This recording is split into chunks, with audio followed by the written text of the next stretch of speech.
many years of immersion in focusing practice and experience and teaching focusing and studying focusing and studying the philosophy and theory all together has really brought a major shift in my experience of being a therapist.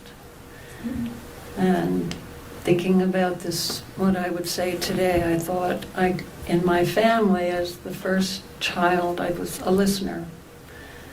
Pretty much a professional listener. I learned that this solved a lot of problems, to be a professional listener. And then I became a very professional listener by becoming a therapist. And then I somehow was still trapped in that legacy, and there was not a feeling of being free as a person. Then I became more immersed in studying psychoanalysis and the interpersonal dimensions and the interactive dimensions. But the particular involvement that I found myself in, I guess existential psychoanalysis, was with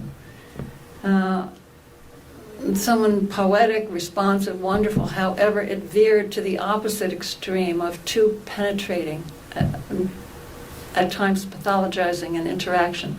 So I love the liveliness of interaction, more interacting, but it wasn't right either. It was kind of an opposite. Focusing oriented therapy has given me a way to be a living, breathing person as I'm listening, and a way to be actively responsive in all different ways, of course, different moments, different clients.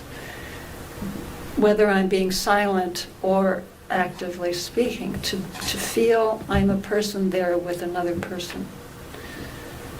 And now to think we are one interaction is even better. We are living an interaction. So I want to speak to one of the things, I don't know, it's in this transcript, I think it was probably in the video too, where he said, the interaction is so much more than the two individual participants' perceptions of it.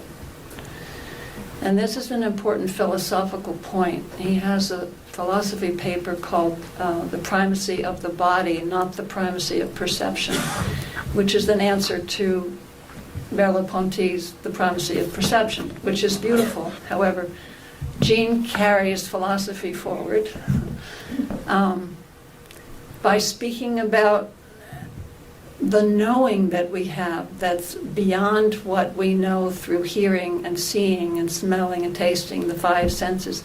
We know in a bodily way, in a whole bodily way. And he coined the phrase the plant body, which I haven't heard any other philosopher use. We can all think of having animal bodies. We're humans. We have all the richness of animal bodies. We also have plant bodies. Plants live and know how to use sunlight and water without having eyes and ears, without having perceptions, what he calls the five peepholes of perception.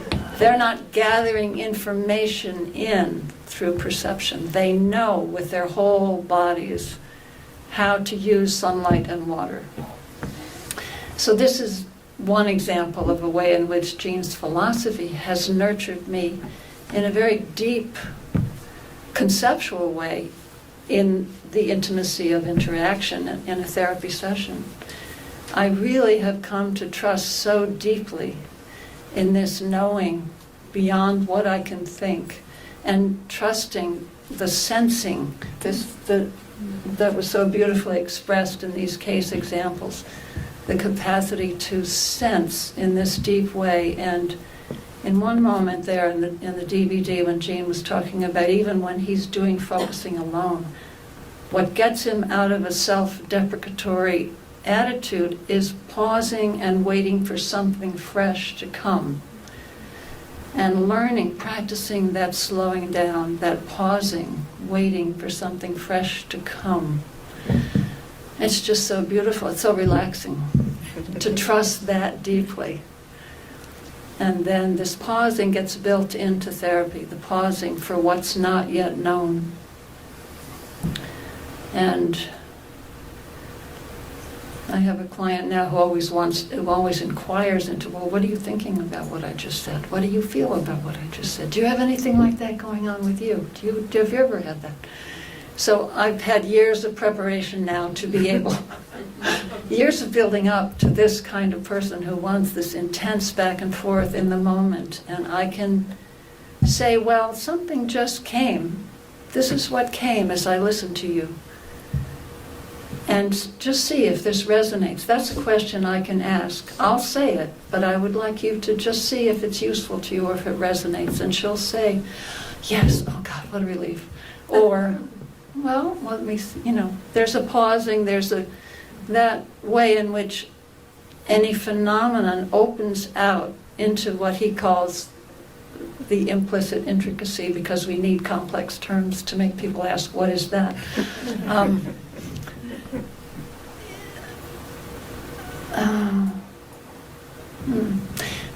I also like this word knack. Being immersed in focusing experience, one develops the knack of letting things come by surprise freshly, sometimes saying them out loud, sometimes saying better not, but trusting that something is being evoked, perhaps, that's useful to the other person. And this is, for me, being a person without self-disclosure. It's not about self-disclosure. It's about being a person. I can be, I'm a person with a person instead of a listening pattern. Okay, that's it. One more minute? Let me just see in my little crib sheet if there's any, oh yes. This idea that life carries forward, and when there's something stuck, there's still simultaneously a wanting to carry forward. There's an implying, a wanting, but the right next step just hasn't occurred or come or arisen or formed. This really is, for me as a therapist, a carrying forward beyond all the categories, diagnostic categories, although ways of thinking about things can be useful. All the various conflicting ways of thinking about things are very enlivening. But over time, that deepening trust that there is a wanting to carry forward. Life, it's a different view, it's a special view of life that I have come to adopt. As I adopt that point of view about the universe, about life, something in me relaxes. And I'll just say that, okay, that's it. All right, one last thing. And I want to say that all the little, because of this DVD and the talk, I was carried forward. I was aware that all my interactions with each one of you in micro moments today, saying hello in various ways to people, and our interactions carried me forward into feeling a little more relaxed and definitely more connected. And it's so good. Thank you for carrying me forward.